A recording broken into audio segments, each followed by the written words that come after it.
Baiklah, pada kesempatan ini Rahmat akan mencoba mereview jurnal tentang aktivitas antibakteri dari ekstrak daun jarak pagar dengan nama ilmiah Jatropha curcas L terhadap bakteri Staphylococcus epidermidis dan bakteri Staphylococcus aureus secara in vitro. Jatropha curcas L atau lebih dikenal dengan daun jarak pagar memiliki kandungan tanin, saponin, dan flavonoid. Dalam beberapa penelitian, tanin, saponin, dan flavonoid memiliki aktivitas antibakteri, di mana dalam kehidupan sehari-hari ada kalanya digunakan oleh masyarakat awam untuk digunakan sebagai obat sariawan contohnya. Oleh karena itu, penting dilakukannya penelitian untuk mengetahui apakah benar ekstrak dari daun jarak pagar dapat digunakan sebagai antibakteri. Dalam sebuah penelitian, penting dilakukannya perumusan masalah, seperti bagaimanakah metode yang akan digunakan. Yang kedua, apakah benar ekstrak dapat menjadi antibakteri? Yang ketiga, berapakah ekstrak yang didapat dari sekali pengekstrakan? Yang keempat, bagaimanakah penghambatan antibakteri pada ekstrak daun jarak pagar? Dalam penelitian di jurnal ini, dapat diketahui tujuannya yaitu untuk mengetahui apakah benar ekstrak daun jarak pagar dapat digunakan untuk menghambat perkembangan bakteri. Yang kedua, untuk mengetahui pada konsentrasi berapakah ekstrak daun jarak pagar dapat menghambat perkembangan bakteri. Yang ketiga, untuk mengetahui berapakah ekstrak yang didapat dalam sekali pengekstraksian. Dalam penelitian dapat diketahui benar ekstrak daun jarak pagar dapat digunakan sebagai antibakteri. Dapat diketahui pula metode yang baik untuk menghasilkan lebih banyak ekstrak daun jarak pagar.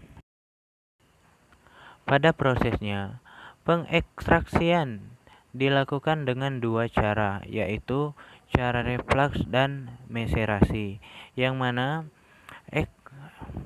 pengekstraksian dengan cara reflux yaitu dengan cara mendidihkan daun jarak pagar, sementara meserasi merendamnya pada suhu kamar sehingga dapat dihasilkan hasil ekstraksi yang lebih banyak pada metode reflux daripada hasil meserasi.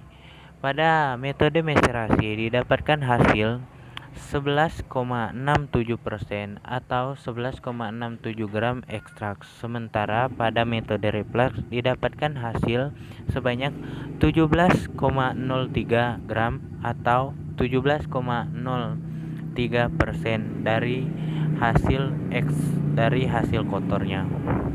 Dalam pengujian dilakukan terhadap dua jenis bakteri, yaitu bakteri Staphylococcus epidermidis dan Staphylococcus aureus, yang mana seharusnya digunakan P. acnes.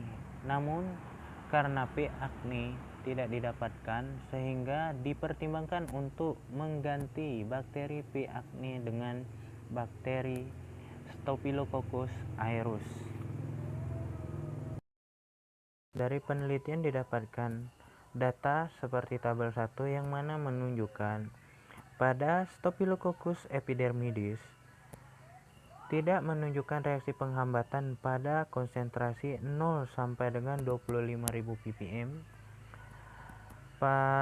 pada pengekstraksian meserasi, tapi baru menunjukkan area penghambatan pada konsentrasi 50.000 ppm sampai dengan 100.000 ppm.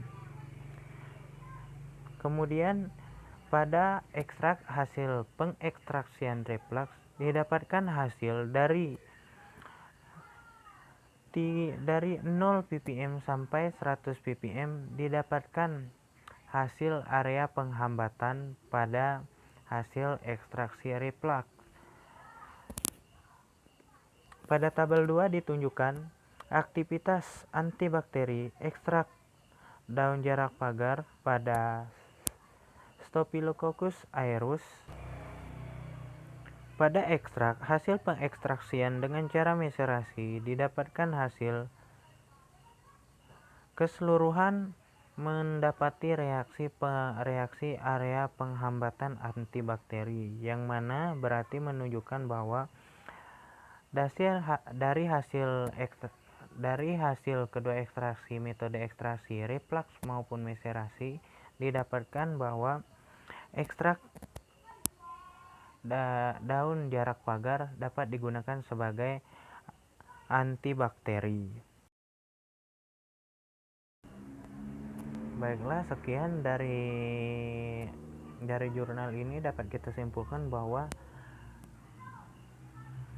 ekstrak daun jarak pagar itu dapat digunakan sebagai antibakteri, baik itu dengan cara pengekstraksian, reflux maupun meserasi.